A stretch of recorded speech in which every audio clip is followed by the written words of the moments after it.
In terms of some of the things, um, if that balance of radiators and drains has gone out of kilter, we're starting to notice kind of changes in our behavior, how we're feeling.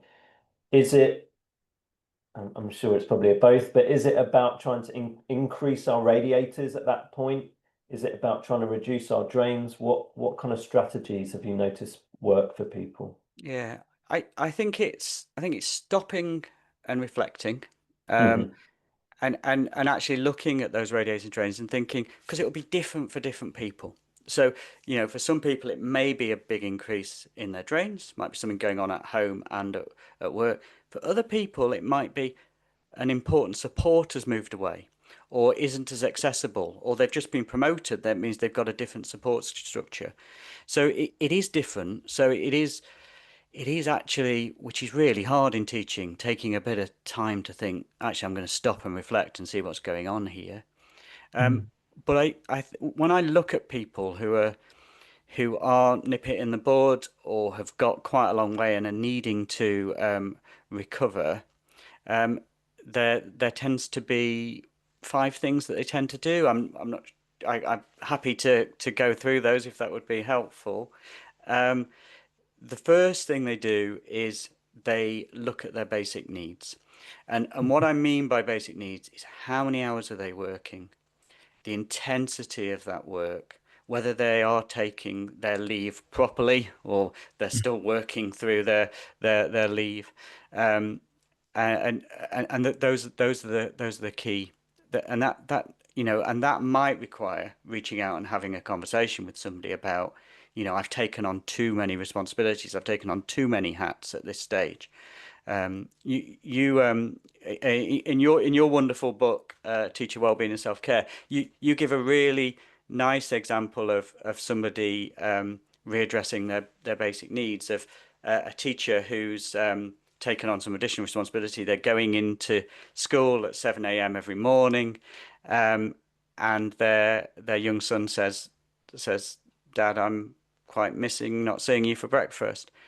And and and that causes the person to stop and reflect and saying, "Yeah, actually, I'm quite missing not seeing my son for breakfast as well."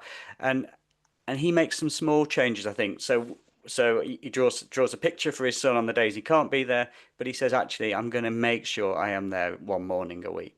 So Mm. it is addressing those basic needs, and sometimes it doesn't need to be massive, uh, but it is looking at where that's got out of balance. So that's the first one, probably the most important one. Um, sometimes I get people who come to me, they're very burnt out. They'll take some time off work. We'll do some really good therapy together. They'll feel much better.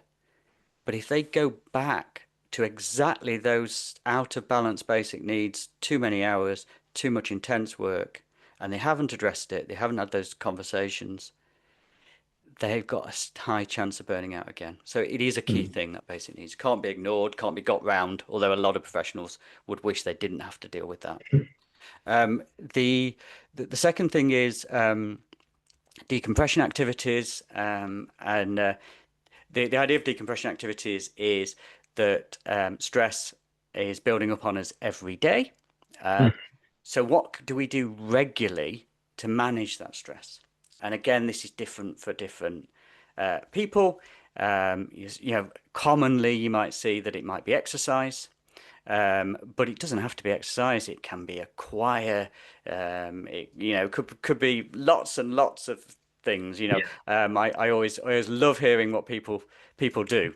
I don't know. What do you do, Adrian? What? Well, last night I played football, Wonderful. but that had fallen off my radar recently, partly because of injury. But I played last night. It was a late kickoff. It's in the evening because we're all dads and we're putting our Yeah. kids to bed. And to be honest, I really couldn't be bothered, and I actually didn't want to go because I was tired. But it's one of those things. I turned up and I felt so much better Mm. having done it. And it was being outside. It's got a lovely view of the hills where I live, the Chiltern Hills. It was playing a sport I've played since I was a kid, and then probably most importantly, the social connection. It was having a laugh with friends and dads, and Yeah. yeah, those three things together. I Yeah. just felt amazing afterwards. So important. So that's the decompression activities. It doesn't have to be something active. There's a phrase called restorative niches, which is a kind of Mm. gentle, quiet, that might be mindfulness, it might be reading, it might be jam making as a recent example, the knitting, but something that is good for you to manage that stress. Yeah. The next one, and you've already really moved me to it, is social activities. So this is really important, and you've got a really clever decompression activity because it's also a social activity. Yeah, Mm. and quite a few people who are short for time will also combine the two. But those social activities are really important, and this isn't just a shoulder to cry on. This is just shooting the breeze with people. Really good for us Mm. as humans.